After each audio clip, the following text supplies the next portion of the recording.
गोपी जन समायुक्तं वृंदावन मनोहरं गुरवे गौरचंद्राय राधिकाय तदालये कृष्णाय कृष्ण भगताय तद्भगताय नमो नमः। वाञ्छाकल्पतरुर्भ्यश्च कृपा सिन्धुभ्यैव च पतितानां पावनेभ्यो वैष्णवेभ्यो नमो नमः। पतित पावन परम करुणामय परम आराध्यतम गुरुपाद पद्म नित्य लीला प्रविष्टम विष्णुपाद परमहंस परिव्राजकाचार्य अष्टोत्तर शत श्रीमद् शिला भक्ति वल्लभ तीर्थ गोस्वामी गुरु महाराज की चरण कमल में अनंत कोटि साष्टांग दंडवत प्रणाम करते हुए उनकी अहेतु की कृपा प्रार्थना करता हूँ। हम लोग श्रवण कर रहे थे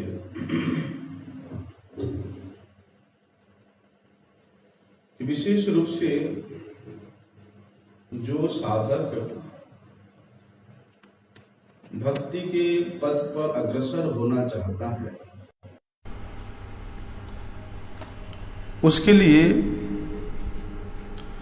उन कर्मों को विशेष रूप से करना चाहिए जो जो कर्म उसको भक्ति में सहायता प्रदान करते हैं। जिन जिन कर्मों से भक्ति में सहायता मिलती है, भक्ति का अनुशीलन होता है, उन कर्मों को विशेष रूप से करना चाहिए। और श्री रूप गोस्वामी जी ने उपदेशामृत में इसी को ही तत् कर्म के रूप में वर्णन करते हैं। इसी विषय में श्रवण कर रहे हैं हम लोग। उत्साहाद निश्चयाद धैर्याद तत् कर्म प्रवर्तनात्, यही तत् कर्म जो कि भक्ति के अनुकूल है, भक्ति वर्धक है, भक्ति अनुशीलन कराता है, उन कर्मों को विशेष रूप से पालन करना चाहिए। स्वयं भगवान उद्धव जी को बता रहे हैं श्रीमद्भागवत में कि श्रद्धा मृत कथायाम में स्वस्वत मदनो कीर्तनम परिनिष्ठा च पूजायाम स्तुतिभिः स्तवनम मम आदरः परिचर्यायाम सर्वांगैर अभिवंदनम मद्भक्त पूजाभ्यधिकः सर्वभूतेषु मत्मतिः मदर्थे स्वंगचेष्टा च वचसा मद्गुणैरणम मय्यर्पणं च मनसः सर्वकाम विवर्जनम। मदर्थे सर्वचेष्टा च वचसा मद्गुणैरणम मय्य अर्पणं च मनसः सर्वकाम विवर्जनम। मदर्थे परित्यागे भोगस्य च सुखस्य च इष्टं दत्तं हितं जप्तं मदर्थम यद व्रतम तपः। और बताते हैं कि एवं धर्मैर मनुष्याणाम उद्धव आत्मनिवेदनम मयि संजायते भक्ति ही को अन्य अर्थो अस्यावस्थिते। बता रहे भगवान की उद्धव, मैं तुमको वही उपाय बतला रहा हूं जिस उपाय से तुम मेरे प्रेम भक्ति को प्राप्त कर सकते हो, या मेरे प्रेम भक्ति प्राप्त करने का यही उपाय है, यही श्रेष्ठ उपाय है। क्या है? सबसे पहले साधन भक्ति का अनुष्ठान करना चाहिए। साधन भक्ति के अनुष्ठान किए बगैर भाव भक्ति में कोई भी नहीं पहुंच सकता। प्रेम भक्ति चाहता था, प्रेम भक्ति चाहता था। उद्धव जी को तो लक्ष्य करके, निमित्त मात्र करके उद्धव जी का प्रश्न है कि हे प्रभु, आपके प्रति जो प्रेम भक्ति है वो किस प्रकार से प्राप्त किया जा सकता है, आप स्वयं भी इस विषय में बतलाइए। जिस प्रकार से अर्जुन को लक्ष्य करके भगवान संपूर्ण गीता का शिक्षा दिया, उसी प्रकार उद्धव जी को भी लक्ष्य करके उन्होंने अपनी भक्ति का शिक्षा प्रदान किया।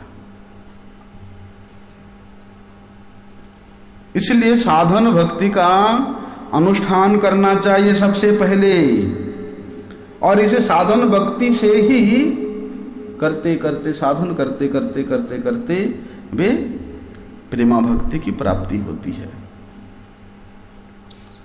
साधन भक्ति के विषय में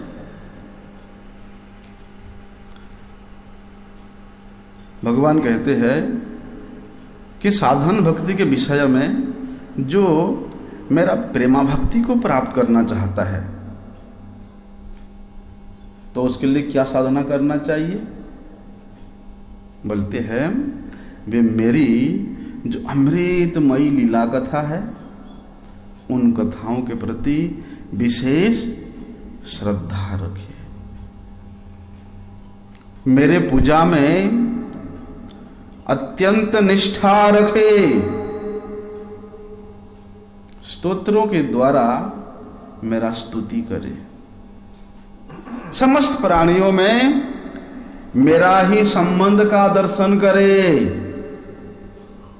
और मेरे लिए सब चेष्टा करी तब इच्छा मत, मेरे लिए उसके समस्त लौकिक चेष्टा ही क्यों ना हो, मेरे लिए ही हो, वाणी के द्वारा मेरा ही गुणगान करे और उसने अपने मन को भी मुझे ही अर्पण कर दे।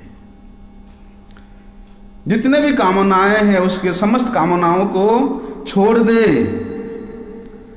और केवल मेरे लिए, मेरे खुशी के लिए, मेरे सेवा के लिए, बोलती है वे धन का, अपने सुख का, अपने भोग का सब कुछ त्याग दे। जो कुछ भी करे, यज्ञ करे, दान करे, हवन करे, जप करे, व्रत करे, तप करे, जो कुछ भी करे वे सब के सब केवल मेरे प्रसन्नता के लिए ही करे, मेरे लिए ही करे। मदर थे भगवान बार बार बता रहे हैं। तो बोलते हैं उद्धव जो इन धर्मों का श्रद्धायुक्त होकर के पालन करता है, बोलते उसको मेरी भक्ति तो प्राप्त होती ही है और मेरी भक्ति के प्रभाव से उसके मन में फिर दूसरे किसी वस्तु को प्राप्त करने का किंचित मात्र भी इच्छा नहीं। रूप गोस्वामी जी ने भक्ति रसामृत सिंधु में 64 प्रकार के भक्ति के अंग के विषय में वर्णन किया है। कभी सुना है? हम तो सुनते हैं 64 प्रकार भक्ति के अंग है, लेकिन उसको डिटेल से कभी सुना? पढ़े हैं। क्या है वो? बोलते ये 64 प्रकार जो भक्ति का अंग है यही तो है तत्त कर्म।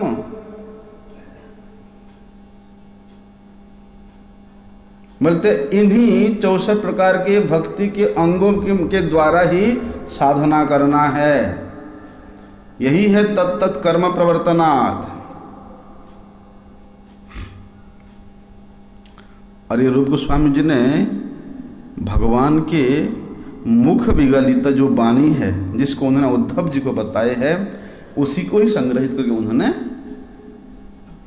प्रकाशित किया है। इसलिए भगवान स्वयं अपने प्राप्ति के मार्ग को बतला रहे हैं, भक्ति के अंग को बतला रहे हैं। क्या है? सुन ही लेते 64 प्रकार के जो गुण हैं। सबसे पहले है गुरु के चरणों का आश्रय ग्रहण करना, उनसे दीक्षा प्राप्त करना, गुरु की सेवा करना और जीवों के जो सच्चे धर्म है उस सच्चे धर्म के प्रति आसक्ति रखना, उसका शिक्षा प्राप्त करना, उस सच्चे धर्म के प्रति जिज्ञासा करना। साधु जनों ने, महाजनों ने जिस मार्ग का अवलंबन करके भगवत प्राप्ति किया है, केवल उसी मार्ग का ही अनुसरण करना है। श्री कृष्ण के प्रीति के लिए समस्त प्रकार के भोग विलास को वर्जन करना है, परित्याग करना है। श्री कृष्ण तीर्थों में निवास करना, जिससे जीवन निर्वाह हो जाए, उतनी परिमाण में ही केवल वस्तुओं को ग्रहण करना। एकादशी का उपवास करना, बोलते अमला, अश्वत्थ, गौ माता, तुलसी देवी, गंगा माता, विप्रों का, वैष्णवों का सम्मान करना, सेवा अपराध से दूर रहना, नाम अपराध से दूर रहना, जो अवैष्णव है उनका संग नहीं करना। और कहते हैं कि अनेक शिष्य भी नहीं करना और अनेक ग्रंथों का अध्ययन भी नहीं करना, अनेक व्याख्याओं को भी श्रवण नहीं करना। मतलब लाभ, पूजा और प्रतिष्ठा के लिए कभी भी प्रयास नहीं करना। चाहे लाभ हो चाहे हानि हो, दोनों में ही प्रसन्न रहना। लाभ को भी और हानि को भी समबुद्धि रखना, शोक नहीं करना कभी। हम लोग शोक के विषय में सुबह डिटेल श्रवण किया, इसलिए शोक नहीं करना। कभी भी अन्य देवताओं की, अन्य शास्त्रों की निंदा नहीं करना और ना ही सुनना। ग्राम्य कथा कभी नहीं कहना, कभी नहीं सुनना। विषय भोगों के जो बातें हैं उसको कभी नहीं सुनना। किसी भी प्राणी को शरीर से, मन से, वाणी से उद्वेग नहीं देना। श्रवण, कीर्तन, स्मरण, वंदन, परिचर्या, दास्य, सख्य और आत्मनिवेदन, जो नवदा भक्त के विषय में हम लोग श्रवण करते हैं, वो भी ये 64 भक्त अंग के मध्य में ही श्री विग्रह के सामने प्रेम पूर्वक नृत्य करना, भजन गाना, गीत गाना, अपने दुख को भगवान के सामने निवेदन करना, दंडवत प्रणाम करना। भगवान या भक्त अगर उठ के कहीं जा रहे हैं तो खड़ा हो जाना और थोड़ा सा आगे तक बढ़कर उनका सम्मान करना। अनुव्रज्या मतलब भक्त लोग अगर कहीं जा रहे हैं, वैष्णव लोग, तो पीछे पीछे पीछे पीछे कुछ दूर तक उनके साथ सम्मान के लिए जाना, तीर्थों में जाना, मंदिर में जाकर के परिक्रमा करना, स्तव पाठ करना, जप करना, संकीर्तन करना, भगवान को जो अर्पित किया हुआ माला है, धूप है, प्रसादी चंदन है, उसको श्रद्धा पूर्वक ग्रहण करना। महाप्रसाद का सेवन करना, भगवान के आरती का दर्शन करना, भगवत महोत्सव आदि का दर्शन करना, श्री मूर्ति का दर्शन करना, अपने को जो वस्तु सबसे प्यारी है उन अपनी प्यारी वस्तुओं को भगवान को समर्पित करना।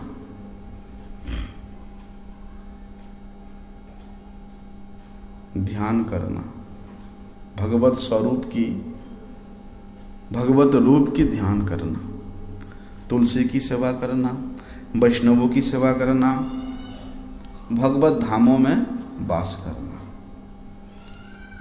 श्रीमद् भागवत शास्त्र को श्रवण करना, कृष्ण के लिए ही अखिल चेष्टा करना, समस्त चेष्टा कृष्ण के लिए ही करना,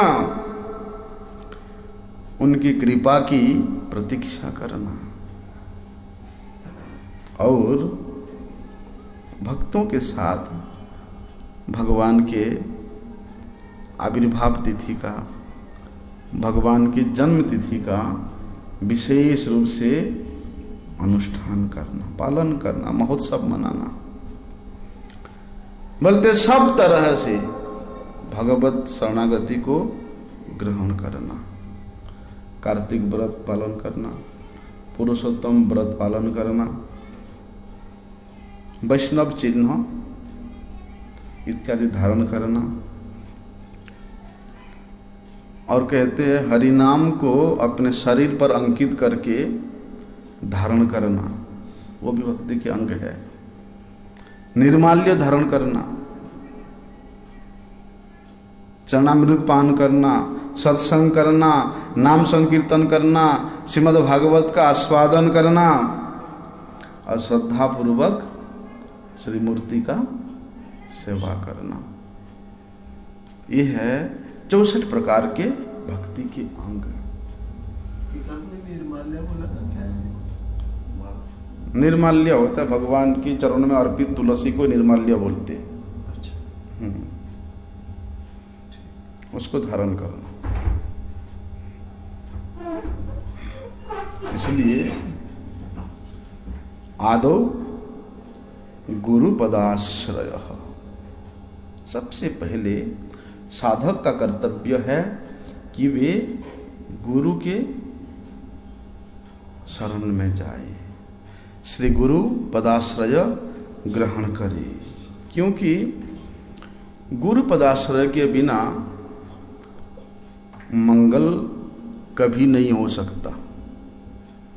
गुरु के चरणों में शरणागति के बगैर कल्याण नहीं हो सकता। इसलिए सबसे पहले क्या करना है, गुरु के चरणों में शरणागत होना। कौन होता शरणागत? जो विवेकवान है, ऐसे व्यक्ति ही शरणागत होते हैं। एक है प्राप्त विवेक वाला व्यक्ति मनुष्य और एक अप्राप्त विवेक वाला मनुष्य। सौभाग्य से अगर भगवान के भक्तों के संग मिल जाता है तो उन्हें विवेक प्राप्त हो जाता है,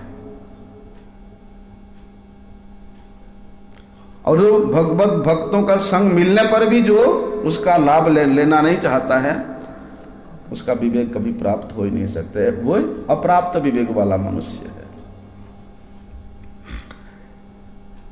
और इस प्रकार साधु संघ के प्रभाव से जब विवेक प्राप्ति होती है तब उसके हृदय में कई प्रकार के भावनाएं, कई प्रकार की चिंता अपने आप उठती है।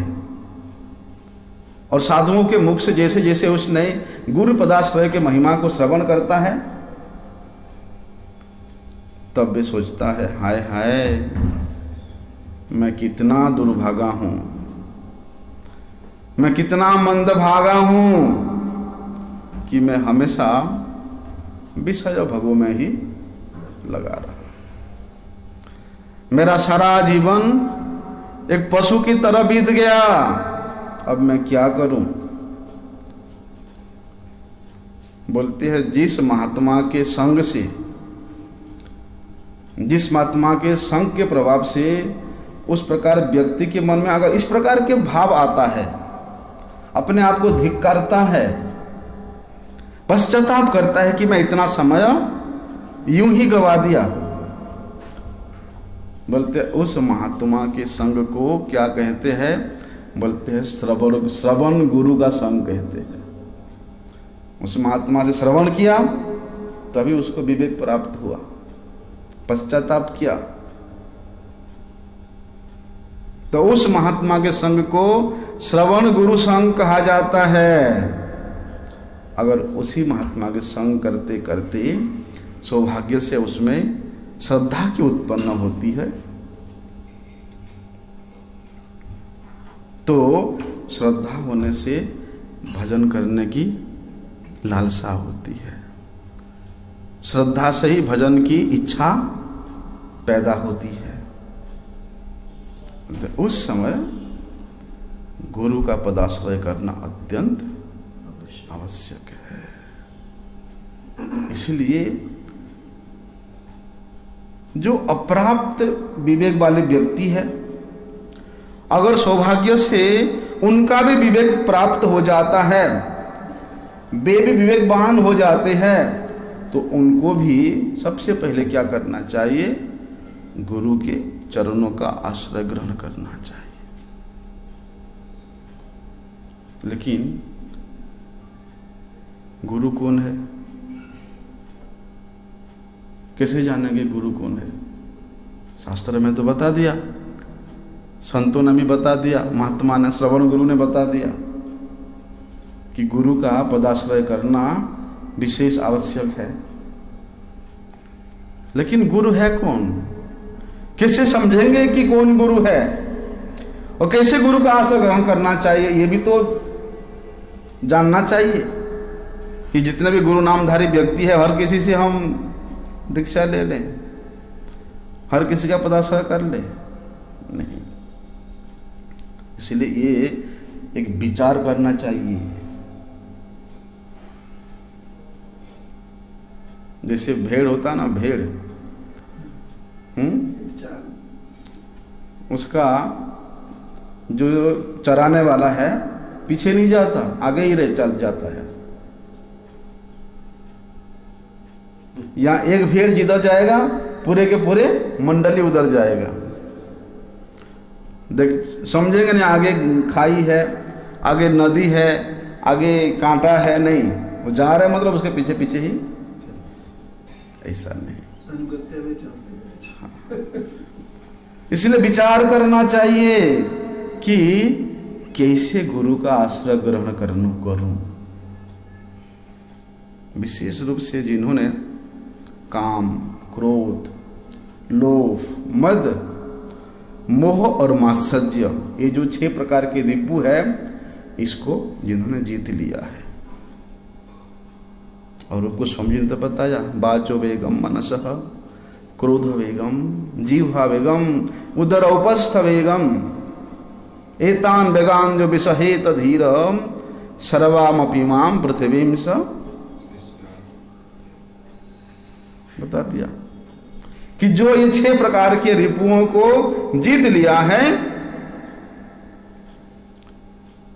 उसके हृदय में स्वाभाविक रूप से भगवान के प्रति,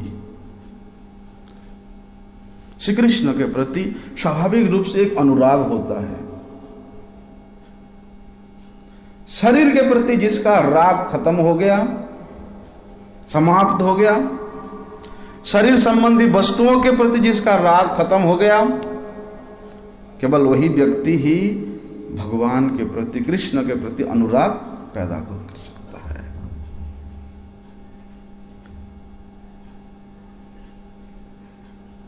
जो वेद में, वेदांत, उपनिषद, जितना भी पुराण है, समस्त पुराण शास्त्रों में जो पारंगत है,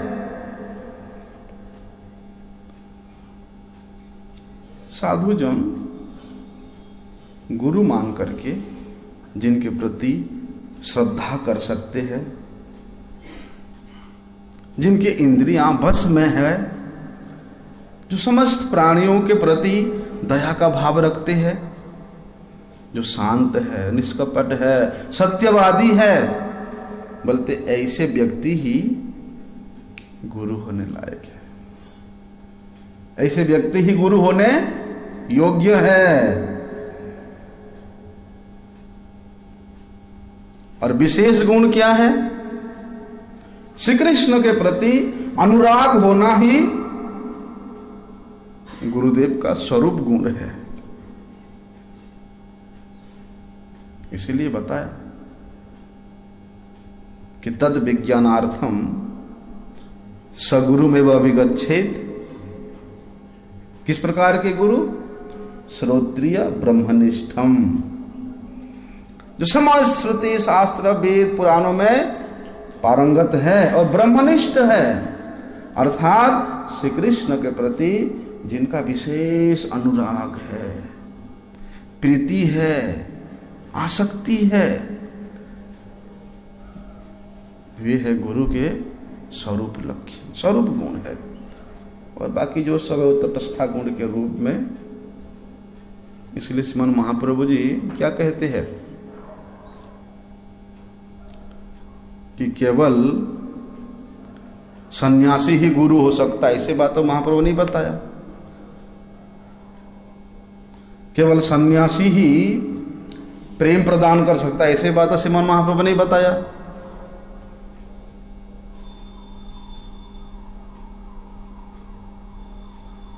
ये भी नहीं बताया कि केवल ब्राह्मण ही गुरु हो सकता है, ये भी नहीं बताया। क्या बताया?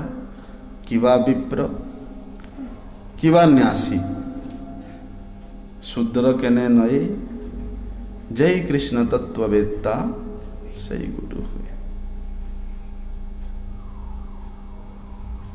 भक्ति विनोद ठाकुर जी महाराज गृहस्थ थे और बहुत बड़ा ऑफिसर थे, डिस्ट्रिक्ट मजिस्ट्रेट थे। उनका भी परिवार था, उनके भी बच्चे थे। वे भी अपने परिवार पालन के लिए कुछ वृत्ति का आलंबन किए थे, लेकिन विशेष रूप से उनका श्री कृष्ण के प्रति जो अनुराग था, जो आसक्ति था, तो प्रेम था, यही ही उनका विशेष गुण।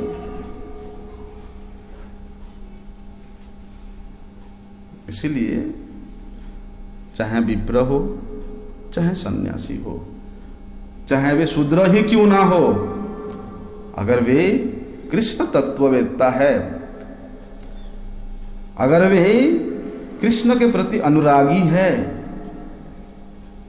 तो वे ही गुरु है। तो जिनमें ये स्वरूप लक्षण रहता है, कौन सा स्वरूप लक्षण?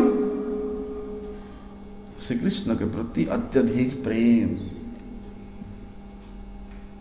तो ऐसी अवस्था में जो अब भक्त पहुंच जाता उत्तमावस्था में, तब फिर उनको शरीर के बाहर क्या हो रहा है कोई लेना देना नहीं होता है, क्योंकि वे तो सर्वत्र सर्वक्षण श्री कृष्ण दर्शन ही करते हैं।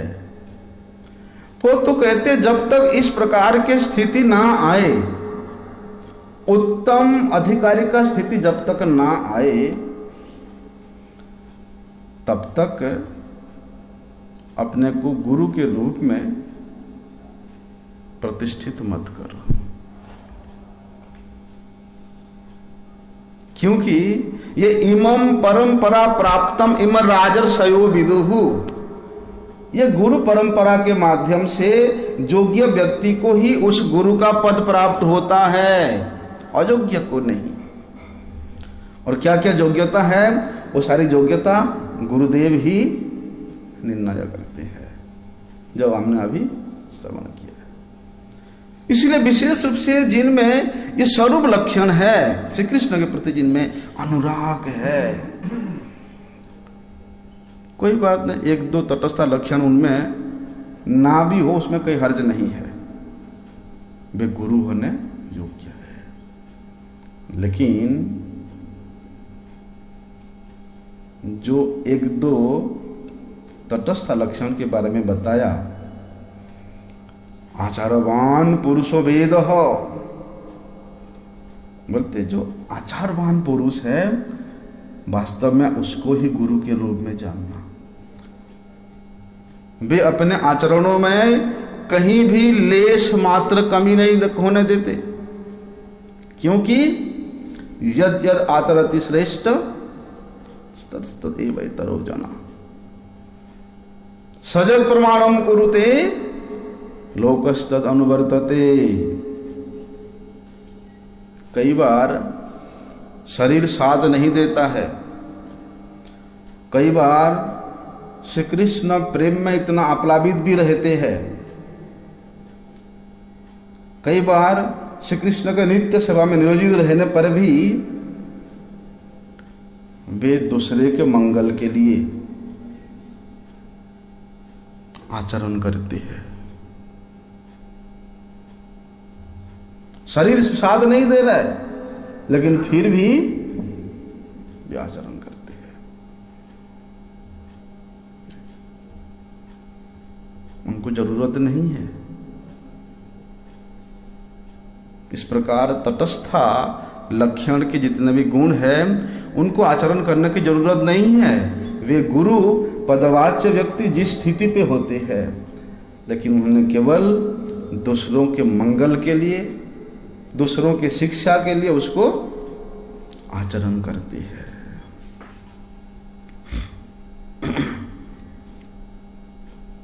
इसलिए वहां बताते हैं कि श्री कृष्ण के प्रति जिसका अनुराग हो, चाहे वो ब्राह्मण हो चाहे वो गृहस्थ हो,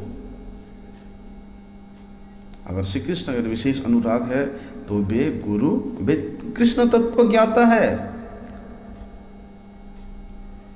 श्री कृष्ण के तत्व उसी के हृदय में प्रकाशित होती है जो परिपूर्ण रूप से आत्मसात किया है, परिपूर्ण रूप से जिसने श्री कृष्ण के चरणों में शरणागत हुआ है, और वे है गुरु।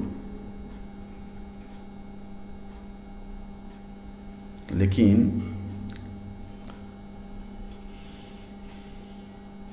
षड्गुणों निपुणो विप्रो मंत्र तंत्र विशारद ब्राह्मण है, और ब्राह्मण के जो गुण है, जजन जाजन पूजन पाठन अध्ययन अध्यापना, ये जो 6 गुण है इसमें परिपूर्ण रूप से निपुण है,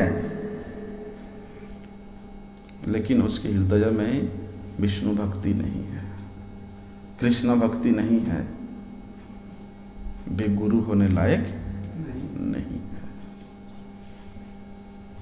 इसलिए शास्त्र में बताया है, महाभागवत श्रेष्ठो ब्राह्मणो वे गुरुर्नृणाम सर्वेषाम् एव लोकानां असो पूज्यो यथा हरिः। महाकुल प्रसूतोऽपि सर्वयज्ञेषु दीक्षितः सहस्र शाखाध्यायी च न च गुरु चाल वैष्णव। महान कुल में जन्म होने से क्या हुआ? समस्त प्रकार के वेद वेदांत से दीक्षित होने से क्या फायदा? सहस्र सहस्र शास्त्रों का अध्ययन कर किया है, लेकिन अवैष्णव है, वैष्णव नहीं है, वे कभी गुरु नहीं हो सकता। इसलिए इस प्रकार के गुरु के चरणों का आश्रय लेना है, जो अभी हम लोगों ने श्रवण किया। इसलिए विचार करने योग्य प्रश्न है, भेड़ चाल जैसे नहीं। इसलिए स्वामी महाराज जी ने एक बार बताए थे, अमेरिका में, बोलते तुम्हारे देश में जैसे नई नई डिजाइन का कार रोज यहां आविष्कार होता है, हमारे देश में अर्थात भारत में भी रोज नया नया ढोंग का गुरु भी प्रकट होते हैं। ऐसा इसलिए अपने कल्याण इच्छुक साधक को इस प्रकार तत्ववेत्ता, ब्रह्मवेत्ता, कृष्ण अनुराग प्राप्ता गुरु का ही शरण ग्रहण करना आवश्यक है। अभी उपयुक्त गुरु तो मिल गए, क्या करना चाहिए शिष्य को? निष्कपट होकर के दृढ़ विश्वास पूर्वक उस गुरु की सेवा करना चाहिए।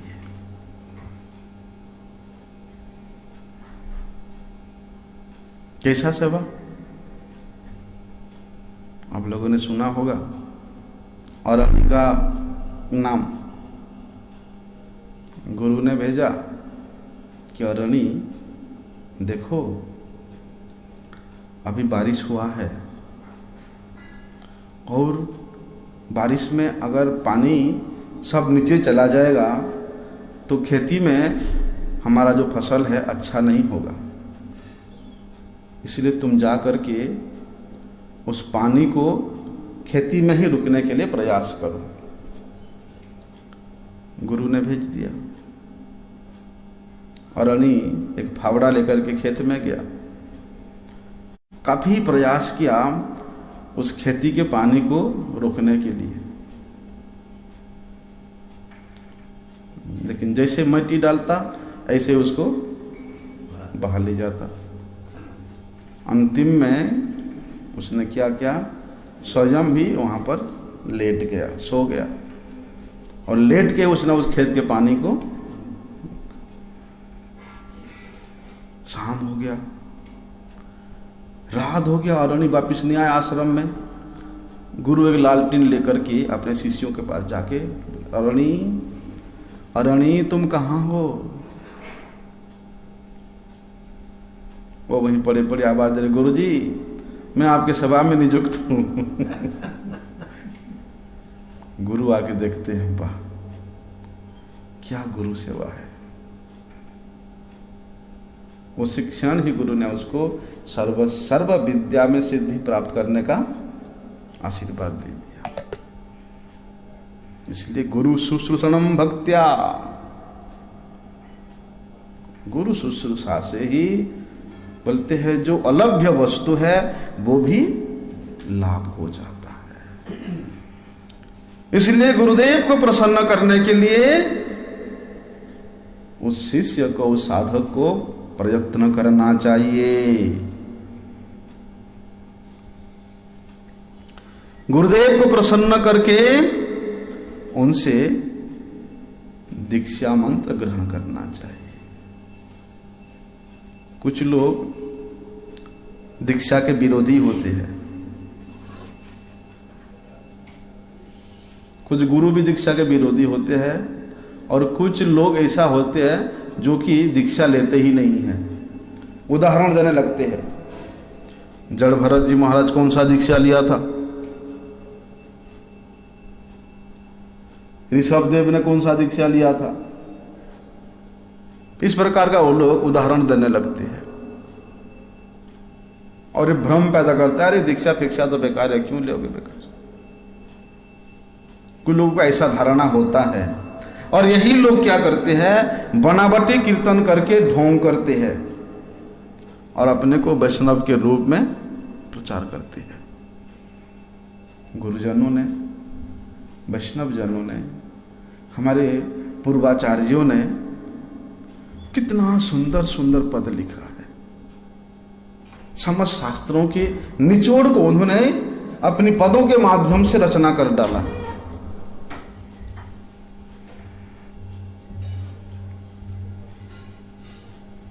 उनको कीर्तन करो, उनको आलाप करो। नहीं, कुछ लोग केवल बनावटी कीर्तन करके ढोंग कर दिखाते हैं कि मैं वैष्णव हूं। शास्त्र में ऐसे लोगों को आत्मवंचक के रूप में बताया है। वे स्वयं को वंचना करते हैं, वे स्वयं को ठगते हैं। इसलिए प्रत्येक जन्म में क्या करना चाहिए, जीवों को दीक्षा लेना चाहिए। प्रत्येक जन्म में दीक्षा की बात शास्त्रों में वर्णन है, बताया है। दीक्षा विहीन तो मंत्र तंत्रादि निष्फलतात् भवेत्। दीक्षा के बगैर मंत्र हो, तंत्र हो, कर्म हो, योग हो, सब निष्फल हो जाता है। इसलिए शिष्य को अपने गुरुदेव को प्रसन्न करके उनसे दीक्षा ग्रहण करना चाहिए। कुछ महापुरुष है जिन्होंने उस समय के कुछ समसामयिक अवस्था को देख करके दीक्षा का आचरण नहीं किया। अब जड़ भरत महाराज का उदाहरण देने लगोगे तो कैसे होगा? उनको क्या लेना देना है? हैं? उनके भैया बेचता है कि जड़ तो खेत में जा, क्योंकि वहां बहुत सारे आवारा पशु आकर के खा जाते हैं, तो उनको भगा देना, तुम्हारा खेत बच जाएगा। वो बेचारे इतने दयालु है, रास्ते में जितना पशु मिले सबको लेकर खेती में डाल देते हैं कि खाओ पेट भर के। इतना सरल है। पालकी उठाए है और नीचे देख के चल रहे हैं। क्या देख रहे हैं? कि मेरे पैर के नीचे कोई चींटी ना आ जाए, कई कीड़े मकोड़े ना आ जाए। ऊपर राजा बैठा हुआ है पालकी में और ऐसे कूद कूद के चल, जहां कीड़ा चींटी आ गया वहां ऐसे पैर रखते हैं, और बेचारा ऐसे ऐसे हिलता है। उनको दीक्षा की क्या चीज? वे तो सिद्ध है, वे तो भगवत पार्षद है। तो उनके दुहाई दे करके लोग इस प्रकार के लोगों में भ्रम पैदा करते हैं। हाँ जी, मीराबाई जी का क्या हुआ था? उनका कोई गुरु था जिन्होंने दीक्षा दी।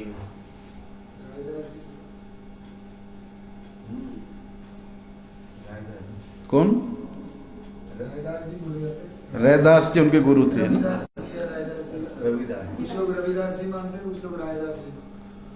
हाँ, रैदास जी का है चरित्र, उसमें है, भक्तमाल में है। पंजाब में कुछ लोग रविदास जी को बोलते हैं, वो मीराबाई के गुरु थे। जो ओरिजिनल नेम है वो रायदास जी। हाँ, रैदास जी थे। उन्होंने लिखा है। रैदास जी थे उनके गुरु। रैदास जी ऐसे संत थे